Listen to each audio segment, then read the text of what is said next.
Shalom. This is an emergency broadcast alert giving all praises, glory, and honor to Yahweh Bahashim Yahushai Bahashim Rakakadash, in whom we are in great debt. Double honors to the apostles of Great Millstone who rule well, continue doing so, standing firm in the eyes of Torah, who I learned this truth from. To the elders, the bishops, Akim and Akwab, salutations and blessings to the house of David. We are the hopeful elect. And this is Brother Quasiar with another quick one. And actually, it's going to be around 15 minutes or so because I'm recording over someone's video because this guy actually goes into a place where no one could record before or take pictures. And I found it amazing that he actually went through recording this. Now, when I was introduced, when I was first introduced to this place, the people who actually talked about it and were recording, they were only allowed to record some of the places, and you couldn't see everything. And then, like they would limit the whatever he could record. He was limited, all right. And in this place, there were homes of people, Palestinian people who lived here that were taking care of this place before the war, or should I say, before Israel removed people from their homes and they took over this place. And it was much different before. I wouldn't say abandoned. It was more original. The place was left as it were. They changed very little. And now they cleaned it up. They didn't change too much, but they did clean it up, and they did do some. In other words, so people could come, and they have a tourist attraction now. But let's see if I remember some of the stuff that was said. And this guy does mention scripture.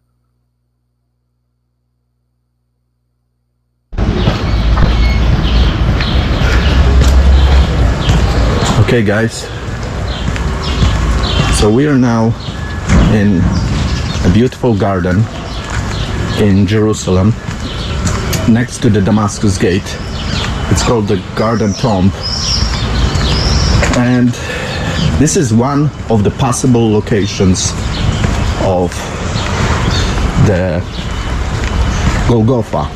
In Aramaic, Golgotha means skull, so the place of the skull, the place of the crucifixion. All right, so what he's going to show you now is the actual mount where the skull is visible. Keep in mind, things get eroded. They get damaged, and you might not be able to see exactly what it looked like, but they're old pictures. All right, and I was looking for that old video, but I couldn't find it. But there's, some information here. And in a moment you will see a rock scarp, which is one of the possible locations of the place of the crucifixion of Jesus. The reason why he keeps mentioning possible locations is because there are two other places where the Catholic Church says that he might have been crucified, and they build the church, and they have these they have people celebrate the crucifixion, and I don't understand how that's even, it's not supposed to be celebrated, or like a reenactment of it. Why would you do such a thing? Anyways.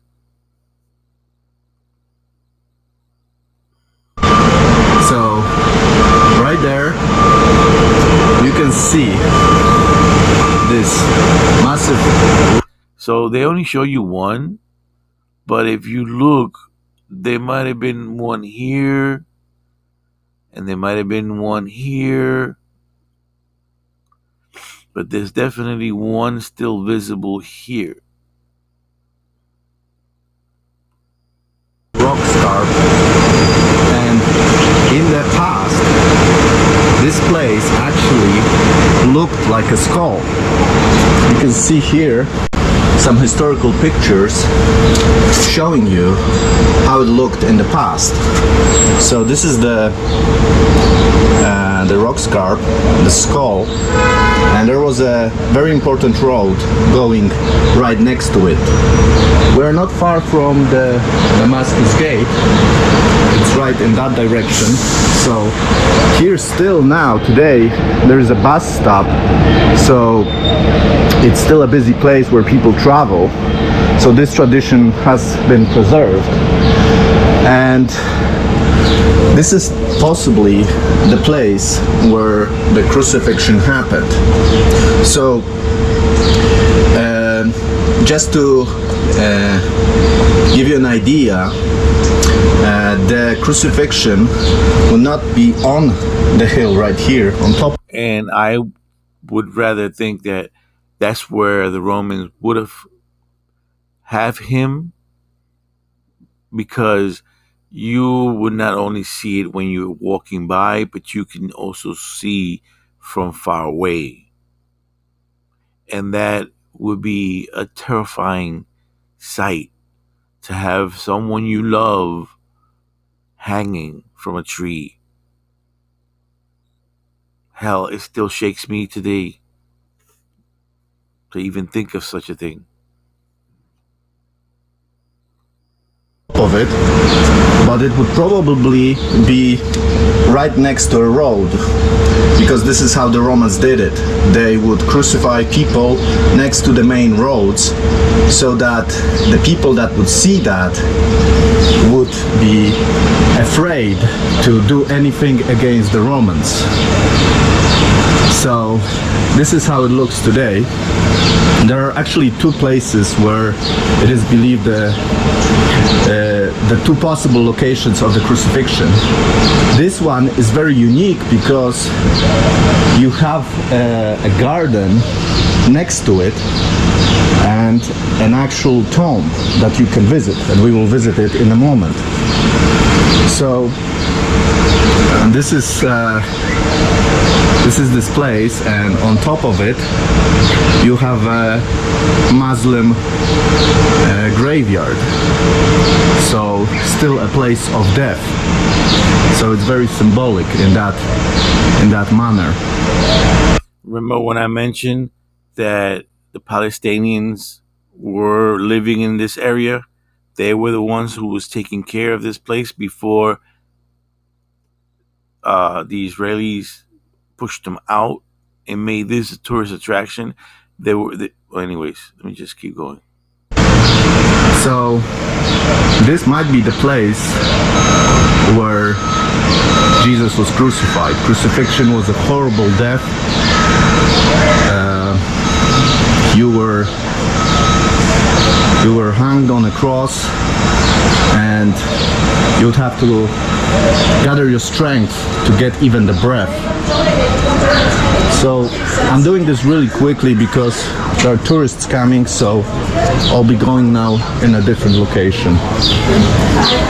So this is a very nice place. It's a beautiful garden. So once again, another shot on the skull, the hill of the skull. And today it's a very beautiful garden here that you can visit when you come to Jerusalem. And let me add that this garden is usually You know, it has a lot of flowers and fruits, and when it's in season. So it's not in season now because I saw it before when it was in season, and yeah, some of those trees do have fruit. It was actually owned. It is owned by a non-denominational Christian trust, and it was created in 1894. And now it's a place where people come, have their devotions. They're even Which that's a lie. And I'm gonna play that back again. This is a lie. a non-denominational Christian trust, and it was created in 1894. And now it's a place where people come, have their devotions. There are even services held here. So if you come with a church, you can hold a service here. Either he's lying or he doesn't know any better. This place, as I said, is unique because the other place that is proposed as the crucifixion is like a church, and you go into a church and there's many rooms in it, but you don't feel the atmosphere. Here, you certainly feel an atmosphere. And the Bible tells us that the place where Jesus was crucified, there was a garden. So just Yeah, let me get that. John 19:38. And after this, Joseph of Arimathea, being a disciple of Yahushua, but secretly for fear of the Jews, besought Pilate that he might take away the body of Yahushua, and Pilate gave him leave. He came therefore and took the body of Yahushua. And there came also Nicodemus, which at the first came to Yahushua by night, and brought a mixture of myrrh and aloes, about 100 pound weight. Then took they the body of Yahushua and wound in linen cloth with the spice, as the manner of the Jews is by so like a Jews is to bury. Now in the place where he was crucified there was a garden, and in the garden a new sepulchre, wherein was never man yet laid, and no one ever buried anybody there ever again, before or after. So you saw Golgotha, where they crucified him, and now you're going to see a sepulchre where there was a stone there before. When I saw it before in the first video that I saw, and I'm talking about maybe like 25 years ago, where I saw this video, it was a black and white video. So let's see. Maybe not 25 years. I'm talking maybe 20 years, maybe. I'm not sure. I'm not really sure, but it's been a while. It has been a while. it's like something like here. And in this garden there was a tomb.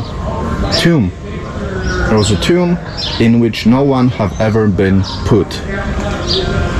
And in a moment I will show you an ancient Jewish tomb that was found also here, very close to the rock scarp we just saw. So let's go. And not to mention, because those places that you see that look like little homes were homes. They were actual people living in these homes. Like you just saw one right here. Let me show you. Let me go back.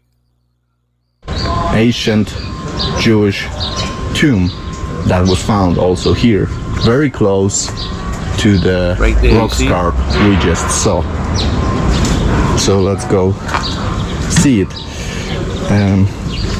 In the Gospels, we also read that Jesus was taken by Joseph of Arimathea, and he was a secret disciple of Jesus.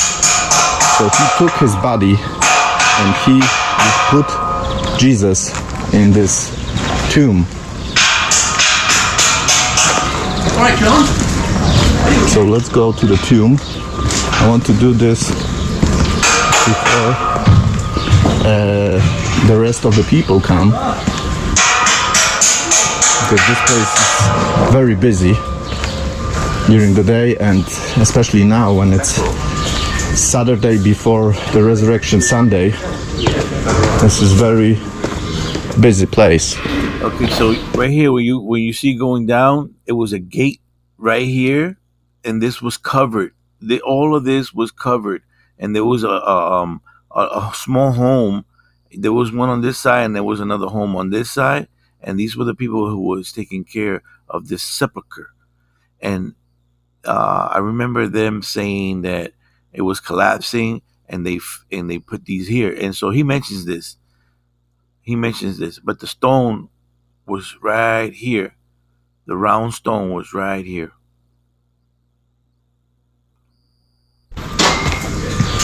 So now we will go in.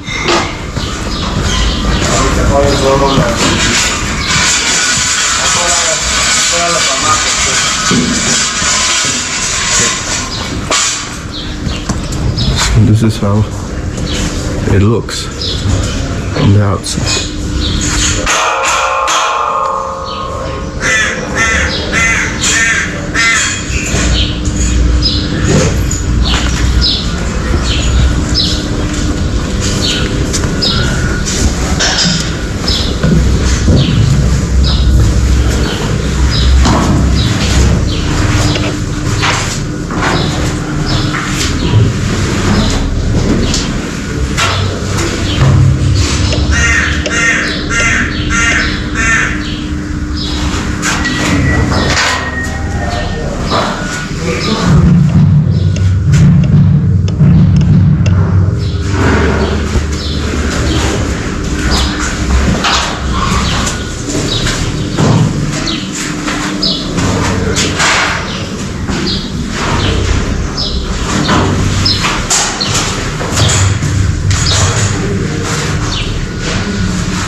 So most people don't understand why this hole is here. They think it's a window, but it's not a window. This is actually a ventilation hole. So you would think that whoever lived around this place, that they wouldn't smell the body, decomposing.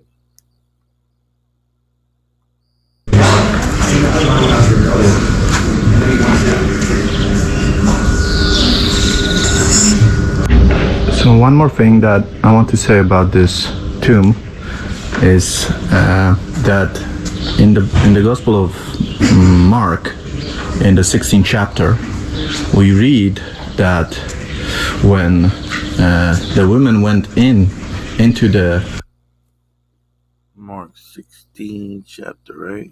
And he says the woman, and the only woman that I know of, it was Mary. But nevertheless, this is Mark 16, verse 5. And entering into the sepulchre, they saw a young man sitting on the right side, clothed in a long white garment, and they were afraid. Give me a second. I just thought I'd read it from the beginning, because this is Mark 16 and verse 1.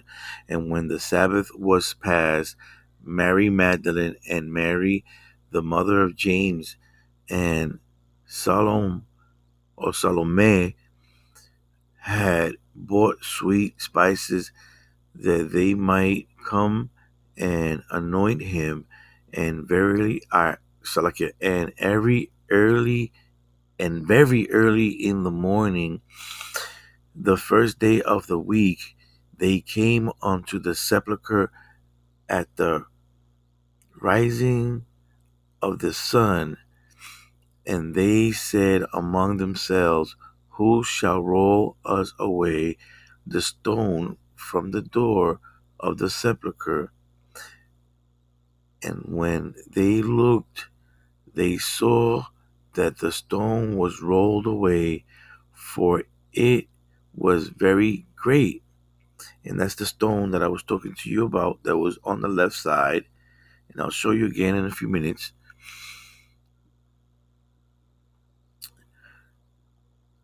And he said unto them, be not afraid, ye seek Yahushua of Nazareth, which was crucified. He is risen, he is not here. Behold, the place where they laid him. Salakia. I gotta go back up a verse. And okay, so verse 4. And when they looked, they saw that the stone was rolled away, for it was very great. And entering into the sepulchre, they saw a young man sitting on the right side, clothed in a long white garment, and they were afraid. And he said unto them, be not afraid, ye seek Yahushua of Nazareth, which was crucified. He is risen, he is not here. Behold, the place where they laid him.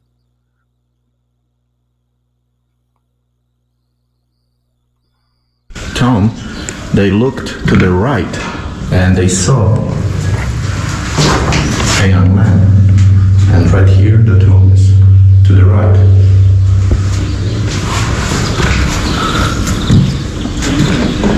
You see this stone here? That's a small stone compared to the one that was in front of that door. But it was just it looked very similar. And so